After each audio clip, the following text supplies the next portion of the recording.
Hi, everyone. Welcome. Thank you for being here. I have to say, I am really overwhelmed by the response that for this. It's the first time we're doing this, so we hope it goes smoothly without any glitches. First of all, I'd like to thank everyone for their generous donations and support of SHI. As you know, we're a 501c3 and we can't exist without your generous support. So that means a lot to us. And also, I'd really like to thank Susan and I would like to thank Teron Myers, our operations manager, for making this happen, being above and beyond every step of the way.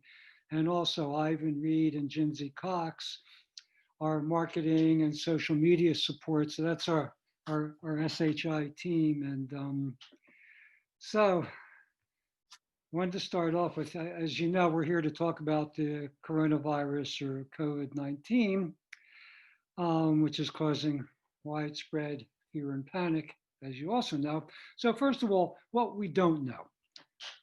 We really don't know the origin, where this came from exactly, or the spread, the trajectory, how far it will go, how long it will last, how many waves. Those things we don't know. Then what we do know. First of all, we know who's at risk.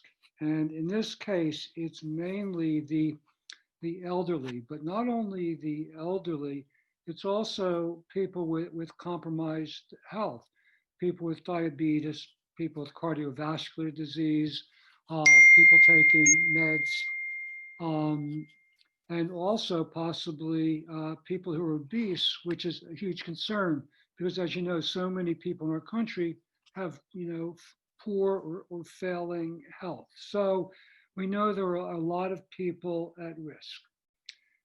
Who's not at risk? Well, children, interestingly enough, for the most part, are not at risk. Under 19 is highly, highly unlikely. And also, people who are normally or generally healthy, if they do get the virus, then it's usually very, very mild, like a common cold or a mild flu. So, and we've also learned from the Diamond Princess, which the cruise ship, which had about a 20% infection rate, um, that a lot of people have natural immunity because people in a closed, confined environment, eating together and breathing recycled air, only 20% contacted the virus. So what everything comes down to is it's really up to our own health and strengthening our own health.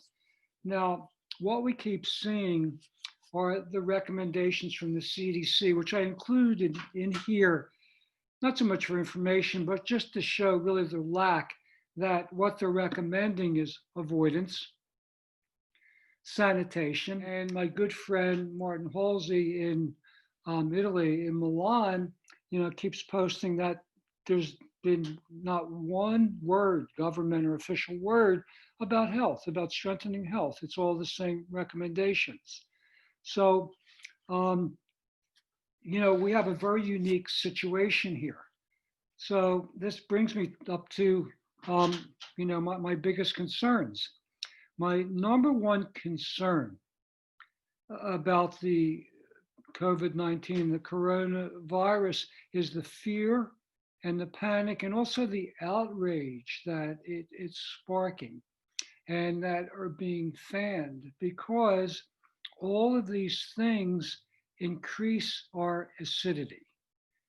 And acidity makes us more susceptible. Not only it makes us feel more stressed, that's number one, but it makes us more susceptible to all types of illnesses, including viral illnesses.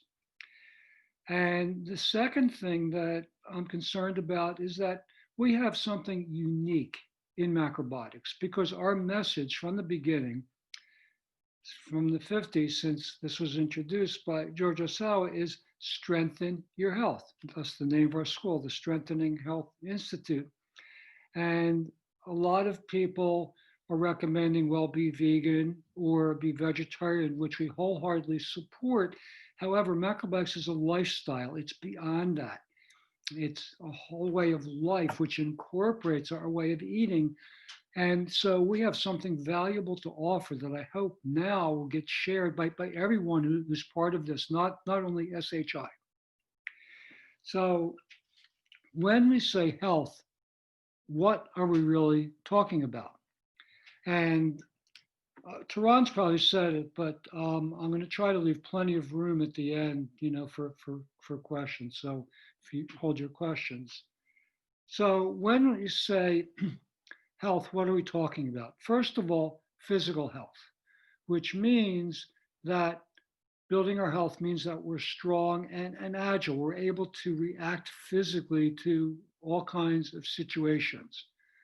But it's more than that because physical health then can lead to emotional health, which means a kind of openness and adaptability, not only to our own needs, but to others, to be sensitive to others' needs. Then, in addition to that, mental health. And from my point of view, mental health means our ability to think and figure things out.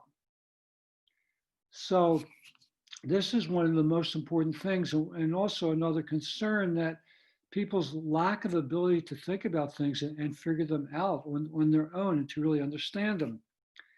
And finally, spiritual health, which means two things. One, understanding and experiencing our connections to, you can say, nature, to the universe, or to God, our connections to each other, our connections to food, our connections to the planet. So part of spiritual health is understanding, feeling, experiencing our actual connections. The other aspect that I think is essential is intuition. What to do, what not to do, when to do it, how to act, how to react. So when I use the word strengthening our health, I'm referring to health on every level that we can. Now, what does communicable disease mean? Well, communicable disease is literal. It's the same as communication. We're here together. We can communicate because we have similar qualities. We're trying to eat in a similar way, a grain, bean, vegetable-based diet. We're trying to have an orderly lifestyle. We're trying to live in a productive way. We have common points and interests, similarities. Based on that, we have a similar blood and vibrational quality. So we're able to communicate with each other, okay? Now, communicable disease means the same. We have a similar blood and vibrational quality so that we're able to communicate with that virus or bacteria.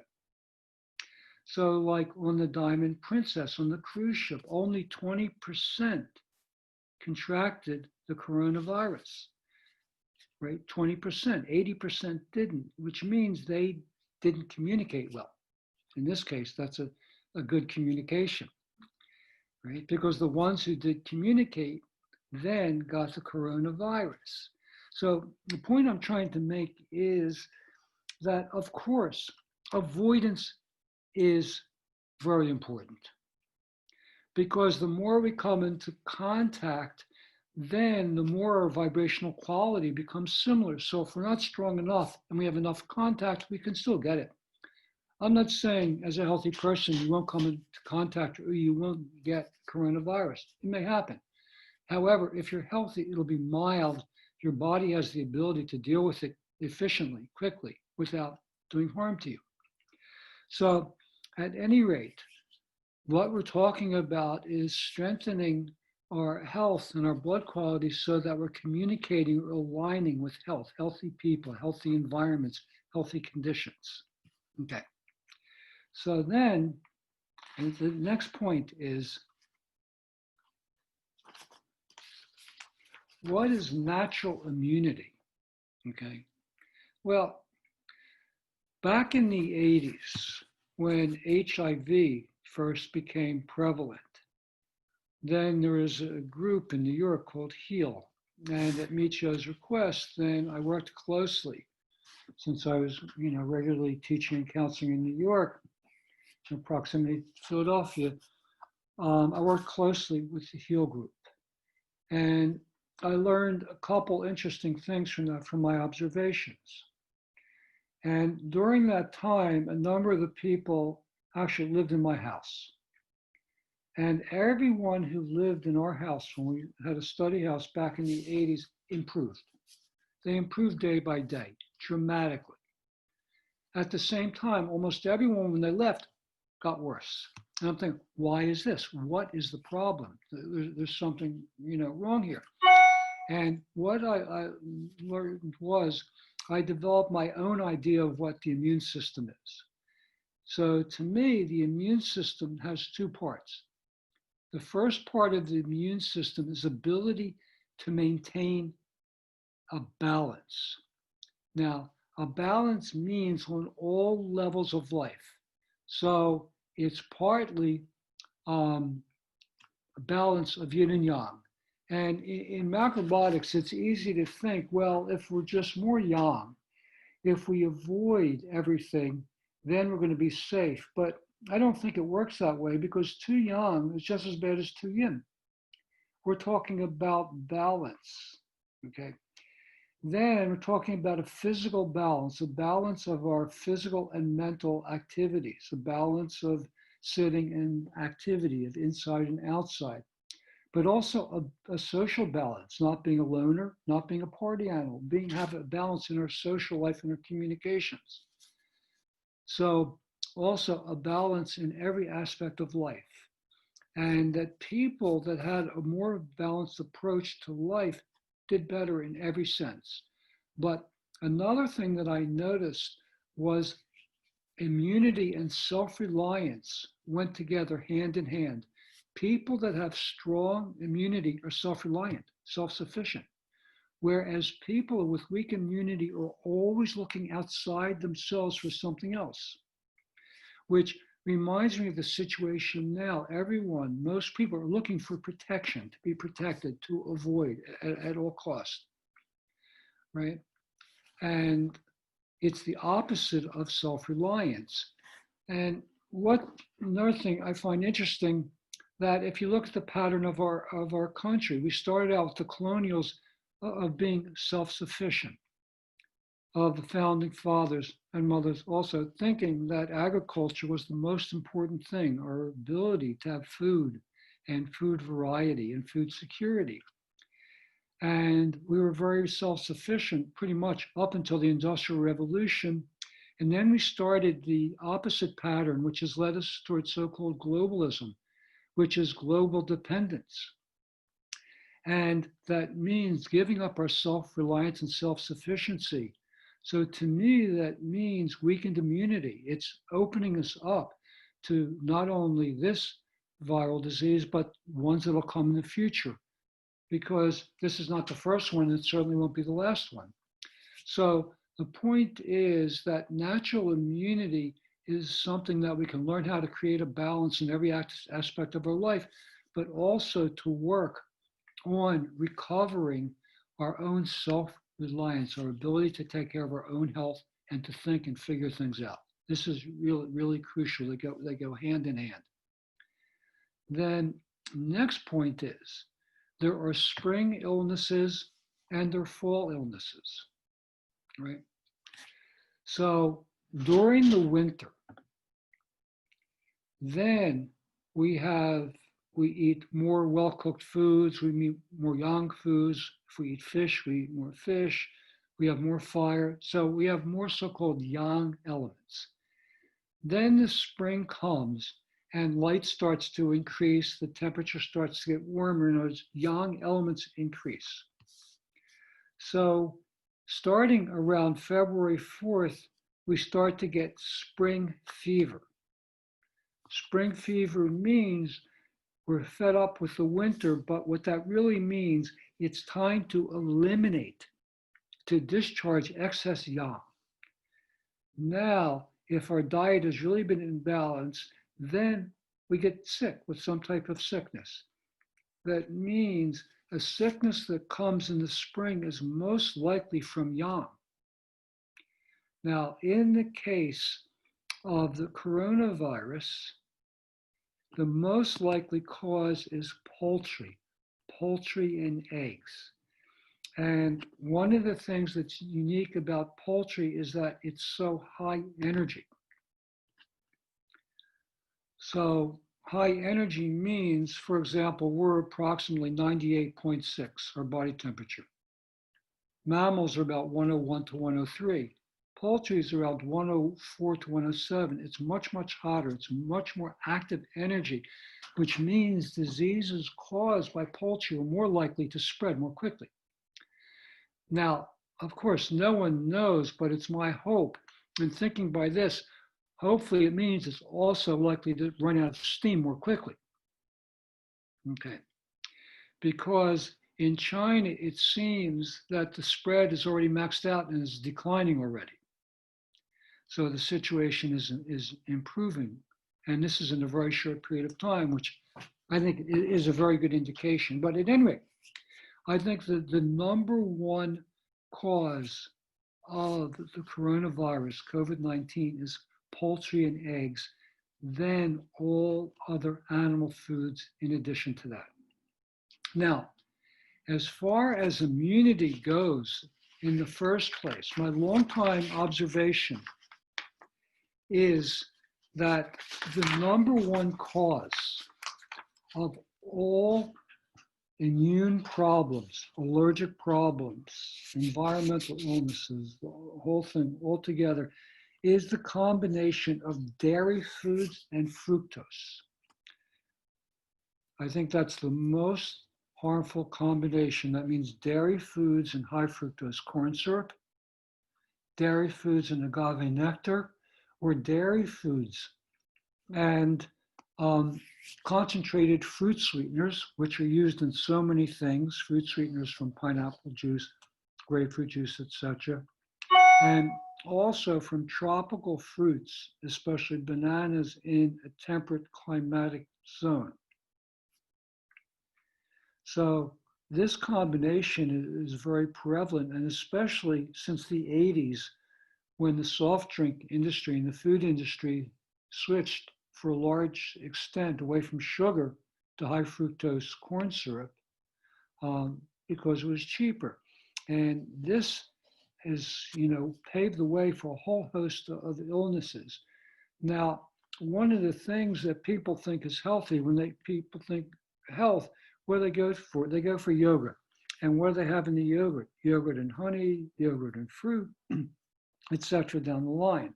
So, but it could be any kind of dairy food, but also people that are not eating dairy, too many oily foods and poor quality oil.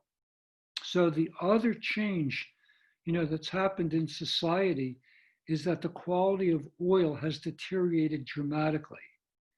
And there was a time that I thought, certain fried foods smelled good. Or in a high quality Japanese restaurant, then the oil, tempura, had a very nice smell. But now almost everything fried to me has a horrible smell, the smell I find repulsive. So poor quality oil also acts like dairy food in our bodies. So even for vegan and eating poor quality oil together with fructose, it's still weakening our immune system. It's paving the way for allergic and bacterial and viral illnesses. The next thing, as already mentioned, is all of the animal foods together with that. Wild fish is not as much of an issue, but too much may be as well. Then after that, all simple sugars, all artificial sweeteners, all refined carbohydrates, which again are prevalent. All the pastries, cookies, donuts, cakes, everything else. But then there's one other thing that's really weakening our immunity across the board, and that is iced drinks, frozen things, frozen smoothies, soft drinks with ice. And as a lot of you here, and I'm sure are aware of, there was a time when you got a soda and it had a couple ice cubes in there that melted before you even got halfway through it. Now, right, it's packed to the brim with ice and filled, right, and then topped up with more ice again. And even on the coldest day of the year in a coffee shop, people are getting iced coffees, right? So the amount of ice and cold frozen things people are eating are enormous. And what that does is it paralyzes our internal organs, but also it drives the fats and proteins deeper into our body, into our organs and nervous system. So whatever we're doing, if we're having ice things, it makes it worse. So as you know, this is a lot of what the modern diet is. Then the next point is what organs are affected by this. And when I found out that hepatitis A, so babies and young children either don't get hepatitis A or they're asymptomatic or it's very, very mild, so it's not an issue. But in the elderly, hepatitis A, again, liver problem is a very serious and can be a life-threatening problem. Okay, so very similar pattern to COVID-19. Now, according to Oriental medicine, the liver becomes active in the spring and in the morning. So diseases that come in the early spring are often related to the liver. Now, the number one organ or system that is affected from coronavirus is the liver, or liver and gallbladder together. Then, before going on to the secondary one, then one of my big concerns is that as we move towards spring, then every day we have earlier sunlight. And it's one of the things I look forward to every year after the winter solstice of each day when I get up, seeing the sunrise a little earlier. But at any rate, the secondary one is the spleen, pancreas, and stomach. Now, the liver meridian controls the right side of the body and also the sides. So like our left-right movement. Frankenstein had gallbladder trouble. He couldn't coordinate how to move like this, just left and right, not natural movement. Well, the spleen, pancreas, and stomach controls the center of our body, the front and the left side. So basically, the liver and spleen, pancreas, and stomach are controlling many of our bodily functions. Together with that, the stomach meridian runs up through the lungs, into the throat, into the sinus. It actually begins in the face, in the sinus, and runs down to the toes. So anything that really affects the stomach then also has an effect on the lungs, the throat, and the sinus. So these are the two organ systems which are really affected by the coronavirus, which gives us an indication, right, of how to deal with this, how to strengthen our health, and if we get it, what to really do, what. So this is what's behind my recommendations. So I'd like to go over the recommendations and why they're important. So first, the dietary recommendations. The first and foremost thing is eat grains with every meal. Now, it does not have to be whole grains. What's important to understand is what we eat today goes into our blood plasma tomorrow, the liquid portion of our blood. The liquid portion of our blood, the plasma, renews itself every 10 days. That means you don't have to have whole grains with every meal. Every day is good, or most days. The most important whole grains are brown rice, barley or farro, millet, and buckwheat. And Some of them should be in the whole form because grain is the seed and fruit merged into one without a separation. So grains give us the greatest sense of balance and completeness, which again fosters our natural immunity. But together with that, to have at least one vegetable dish with every meal, including breakfast. Now, for a long time, it was advocated in macrobiotics to eat a lot of brown rice or a high grain diet, but I don't agree anymore because as modern people, we spend too much time inside. We don't have enough outdoor contact and physical activity, which across the board has weakened our digestion. Okay, so we don't have the same ability to digest a high grain diet as we did in the past. So our recommendation is have equal or more vegetables and grains. However, what's important is to have a good balance of the two, of grains and vegetables together at every meal. It's the interaction that gives the real benefit. Then, in addition to that, we want to emphasize two types of vegetables. First of all, we want to have leafy vegetables, especially the cruciferous vegetables, the hard, crunchy fibers, cabbage and broccoli, cauliflower, kale, arugula, all of those, daikons. And together with that, then we want to have sweet vegetables. So even more than just root vegetables, more than like burdock and lettuce, we want the sweet vegetables, onions, carrots, daikons, cabbage, squash, parsnips, sweet potatoes. All of the sweet vegetables are even more important than the strong roots.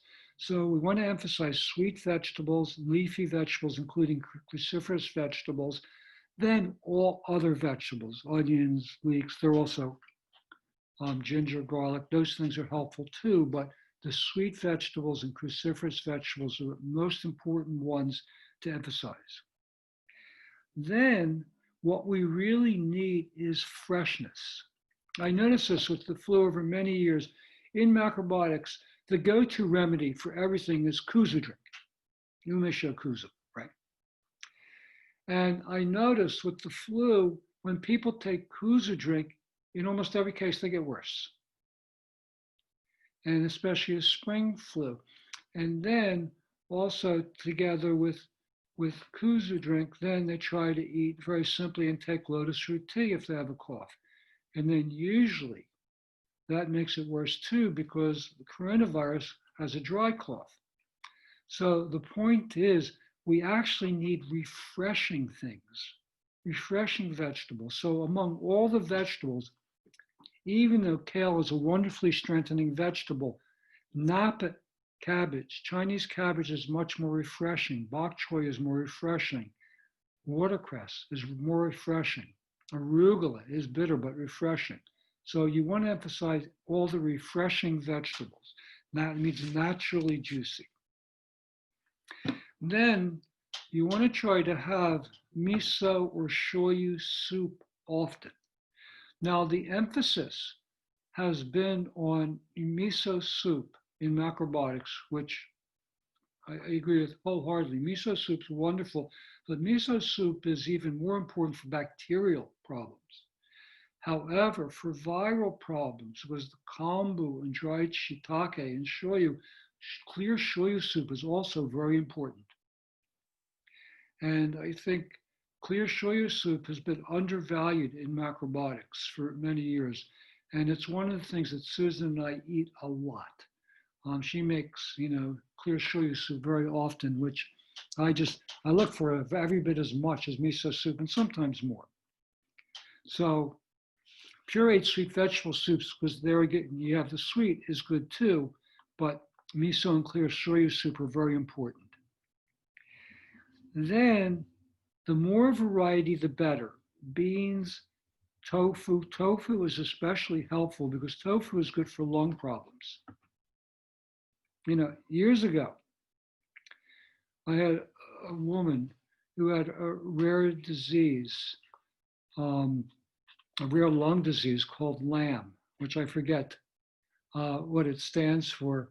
But basically, the lungs fill up with immune cells, immune tissues, and people suffocate and die. It's a horrible disease. And she was in a LAM support group. She was the only one who survived. And it's estrogen dependent, and she was afraid to have any soy products in the beginning.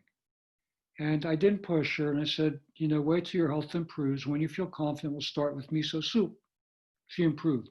Then I said, when you're confident, more confident, we'll introduce tofu. So once we introduced tofu, then she improved again. And I've noticed over the years, tofu is very helpful. So you want to have beans, all kinds of beans, zucchini beans, chickpeas, lentils, cannellinis, kidneys, pintos, but also tofu, tempeh, seeds, nuts, and fruits. In other words, the more variety of healthy foods, the better. Everything from grains, beans, seeds, nuts, fruits. Then the next thing that's really important is to use mushrooms, but the most helpful mushrooms are dried shiitake and maitake. Although there are many other mushrooms available, lion's mane and oyster mushrooms, which are wonderful, but still dried shiitake and dried maitake mushrooms have a real uniqueness. So you want to try to include those in your cooking and soups and other dishes. Then after that, naturally pickled and fermented foods are very, very important. And out of all pickled and fermented foods, miso and shoyu soup, sauerkraut and kimchi, umeboshi plums, brown rice vinegar is very, very important as well. And also, or apple cider vinegar, but also unyeasted sourdough bread is a naturally fermented food and also, I think, good for natural health, strength, and immunity. And it's another food that was not emphasized in macrobiotics, but I think for modern macrobiotic people, today's people, unyeasted sourdough bread that's steamed in soup is very important. And then one other food that's very important is to use seaweed in cooking. Not excessively, small pieces, right? A half or 1 inch piece of kombu, wakame in soup, some nori, if you're familiar with arame or hijiki, but to use seaweed in cooking. Finally, bancha twig tea or kukicha, roasted barley tea or dandelion tea. These are the most important things together with good water, filtered water. So it's basically the full range of macrobiotic foods are the foods that give the greatest health and immunity. And again, I have to emphasize, if you're too yin, you get acidic. If you're too young, you get acidic. Right? Too much seaweed will make you acidic. Too much salt will make you acidic. Too much miso, eating too strictly, will make you acidic because stagnation leads to acidity.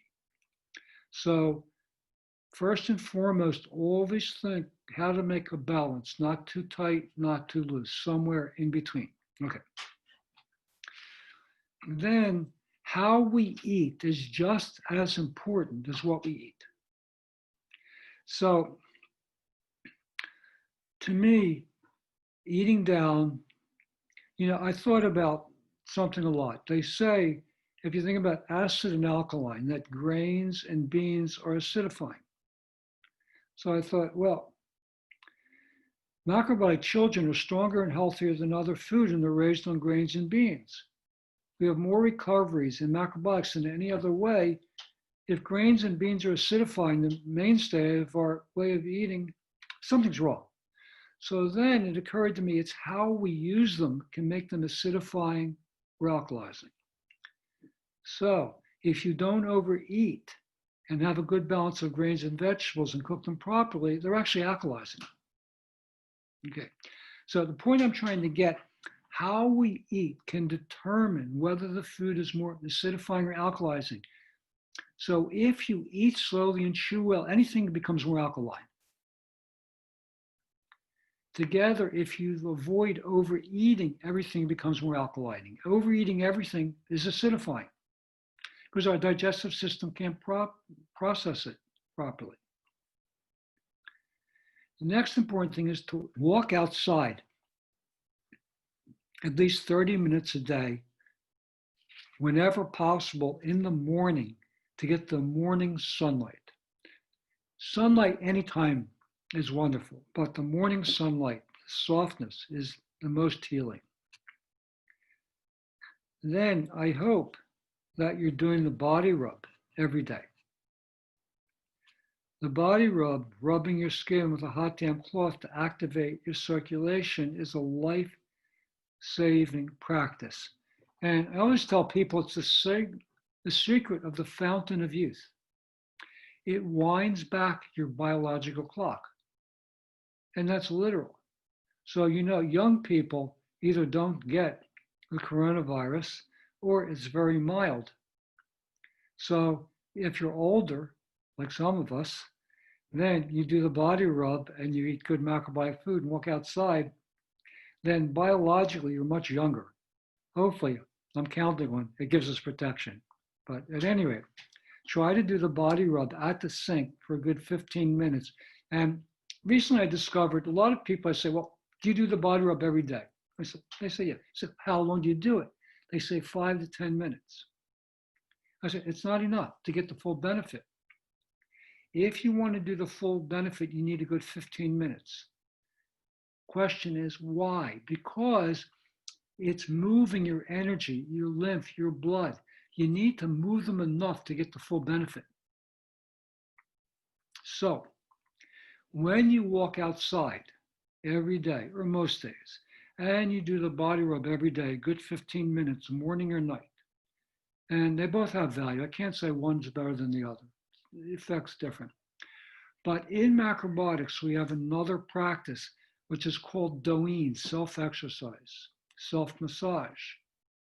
It's more ancient, more primitive than yoga. It's behind many, yoga, martial arts. And if you're not familiar with doin, if you go do-in, if you go and you Google or DuckDuckGo, which I prefer, Doin and Denny Waxman, I posted my simple basic Doin routine on YouTube. So you can see a simple daily routine, which I try to do most days. And what I found out, the combination of eating slowly and chewing well, not overeating, walking outside, the body rub and doin together is the best combination for building, maintaining, and improving health. I'm not saying you shouldn't do anything else. I'm not saying that at all, but I'm saying as a basis, as a baseline, as a starting point. Then after that, breathing and meditation, yoga, qigong, one or a combination of practices. Because what happens in modern life, what happens from stress, what happens from being bombarded as we all are in life, we forget to breathe. We forget to breathe slowly and deeply. We forget to breathe out, nice long exhale. So we forget natural breathing. And again, as a daily practice, we need to incorporate some kind of breathing, meditation, qigong, etc., yoga practice, so that we can start retraining ourselves so our body starts to remember how to breathe naturally again. Because part of maintaining an alkaline condition is breathing properly, taking in enough oxygen and getting rid of enough carbon dioxide and toxins. Then, in addition to that, is to laugh and have good conversations. Read funny books, see funny shows, funny movies, but we get caught up and we get too serious. I'm more guilty than anyone of being too serious, but have to remember to have more time for relaxation, for laughter, for good conversations. Then the next thing that's really important is every day to reflect on and marvel at nature. When we look outside and we see the trees, we see the flowers, we see the sky, we see nature itself. If you're lucky to have birds and squirrels and everything else in your environment, it takes you out of yourself. It opens you up. That opening is very, very important for being health, for de-stressing, and again, for becoming alkaline. Together with that, when we reflect and marvel on nature, nature has an endless ability to regenerate, to recover, right? To become self-sustaining. So nature itself is our real model for health. And it's very important to reconnect with nature and to remind ourselves to marvel and to appreciate nature every day.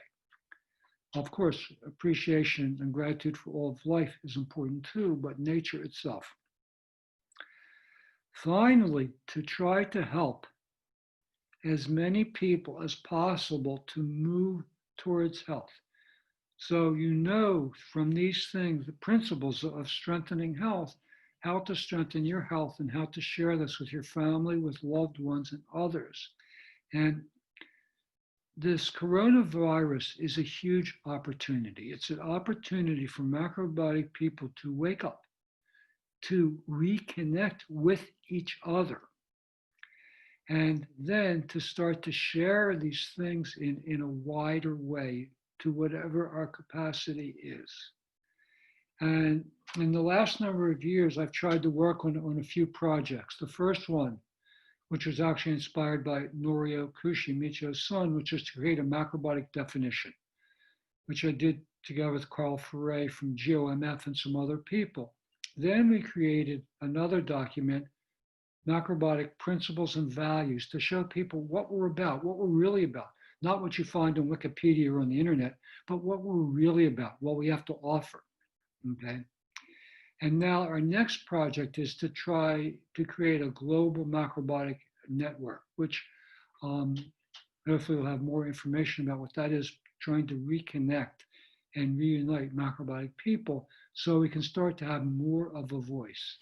Because when you go online and you search about what macrobiotics is, you don't get the right information. You have no idea. People have no idea.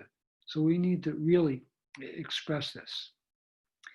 After this, before we go to questions, what do you have?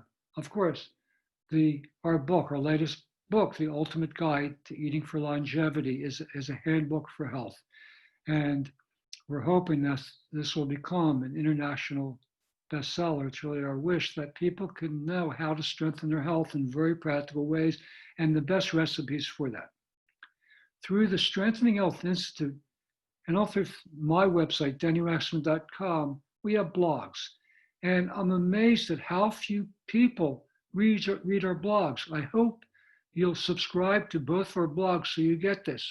Because so many people said, well, why aren't you doing something about coronavirus? I said, well, the first thing I did, I wrote a blog. Well, I don't know about it. So yes, thank you for showing me. I don't even have my copy with me. The Ultimate Guide to Eating for Longevity. Thank you. Then also we have meet Cleo. Cleo's coming to say hi, our cat. So also we have seminars through the Strengthening Health Institute, our introductory, our immediate, and our advanced course. So how to practice macrobiotics for yourself and also how to become a macrobiotic counselor and help others. And in December, we have our Costa Rica, Healthy Vacation in Costa Rica, which really is a truly healthy vacation. So to get away from the pressure and de-stress and get healthy at the same time, I heartily recommend that. So finally, again, I'd really like to thank everyone for being part of this, for your generosity, for your donations, for your support of SHI. And Susan and I would like to thank you wholeheartedly for this. And also again to Tarad Myers, our Director of Operations, for being here every step of the way and trying to make sure everybody was accommodated for this up until now and beyond. And again, our media and social media support, Ivan Reed and Jinsey Cox. And I hope if you have questions that I'll be able to answer your questions. And let's open up for that now. Thank you very much.